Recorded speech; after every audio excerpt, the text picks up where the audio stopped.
Hi. Okay, so Monopoly and Stratified Monopoly discussion questions.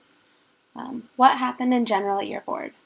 Well, at my board, the poor got out first, so the upper and middle classes owned most of the things and acquired most of the extra money, and in that way, they had kind of had the most power over the other people and over the direction of the game. Um, what happened to you? Personally, I was the poor one and I got out first, ending in debt. I got a chance card that made me pay $50 to each person in my group, so I was bankrupt before I had a chance to collect any money or a salary or anything like that. So, what is my reaction to what happened, and what kind of feelings or behaviors might you attribute to people having similar experiences?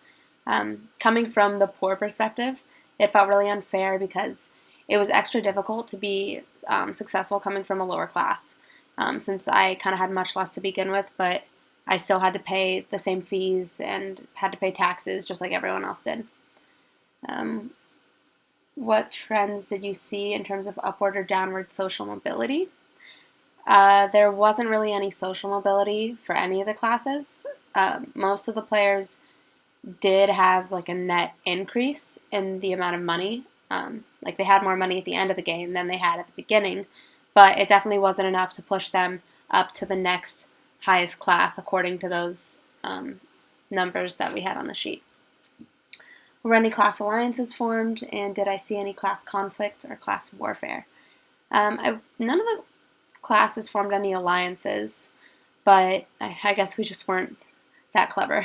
But the upper class did seem to want to defend their monetary status, and the middle class was definitely fighting to compete with the upper class to get on the same level.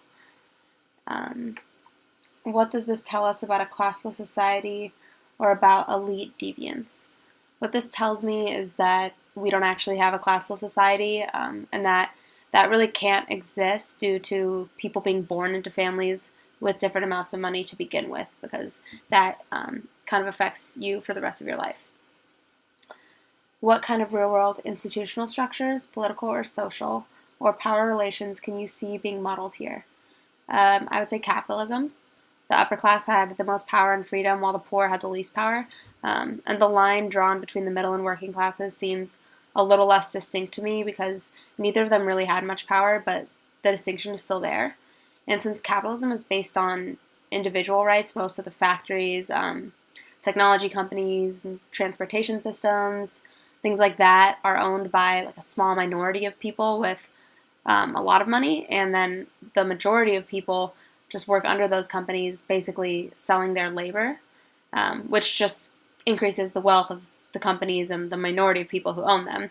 So that makes it pretty tough for the working class to escape this kind of cycle. Like it's hard for them to raise up the higher positions. So capitalism obviously isn't this simple and like can't be dumbed down to like the two or three sentences that I just said, because we don't just have one upper class and one lower class in our society that are like drawn by a super distinct line. But this is kind of my simple understanding of capitalism, and I think that it aligned pretty well with how this Monopoly game played out. So thanks for listening.